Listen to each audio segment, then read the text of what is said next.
Hi, I'm Dana. Welcome to Tools and Tips to Owning Your Worth. Thank you for stopping by. Today we're going to talk about trusting yourself. What does that look like? What does it look like to fully and completely embrace and trust in yourself? And I would love to talk about that, but first I'm going to thank my subscribers. Well, thank you so much. I appreciate you all. And if you're new to the channel, welcome. I hope that what I talk about during this episode really resonates with you. And if it does, please like the episode and feel free to subscribe if it really resonates. Thank you to all of my subscribers and non-subscribers for the comments. I appreciate them. I'm going to invite you once again to add into the comments section topic ideas.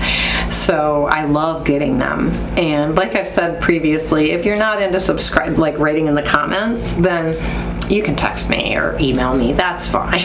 I'll give you options. Okay, so which brings me to actually my topic, trusting yourself. What does that look like? What does it look like to fully trust in yourself and in the universe? You know, trust that we are gifted with the highest good possible. The thing that gets us in trouble is sometimes our highest good doesn't come in a nice little package with a red, beautiful bow. So I run into in my office quite a bit people who struggle with their worth, you know, like they're self-deprecating or they need to find other people's opinions in order to make a decision, or they struggle making a decision, or they just discount what they feel or what they think or what they know. And that always really is quite sad. It makes me sad when that happens, because you are the expert on you. No one in the entire world knows more about you than you do. So to distrust yourself it's like a building block taken out. Okay, so if you have this foundation, think of a building. Any building, you start with the foundation and then you build up. And we all trust ourselves when we're kids because we don't know not to.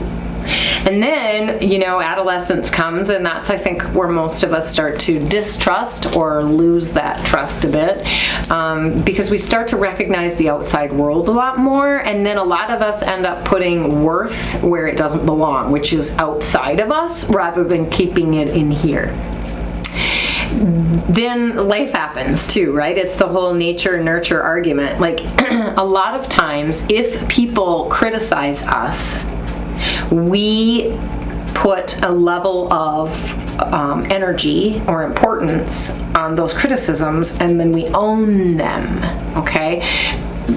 Try to get rid of that. You know, tool number one in all of this trusting yourself stuff, get rid of anything that doesn't serve you. People's constructive criticism or unconstructive criticism or abuse does not have any bearing or merit on you living your life the way that you are choosing to live your life.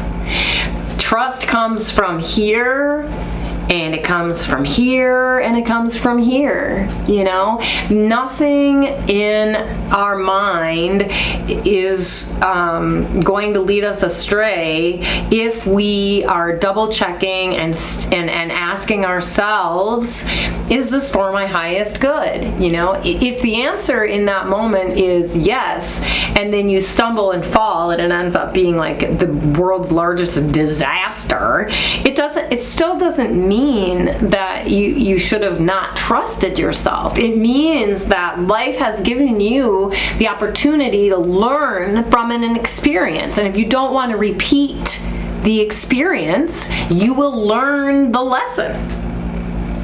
And so that's why I really would love to invite each and every one of you to trust yourself. Trust yourself, trust yourself, trust yourself. How many times have you been like, oh, I totally do that?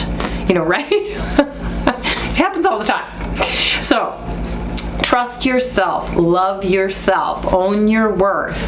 And I would just caution you against putting undue amounts of importance and energy outside of yourself. You know, people don't necessarily know what's best for us, but we do if we're really listening and paying attention. So there you have it. Thanks so much for stopping by. Until next time, namaste.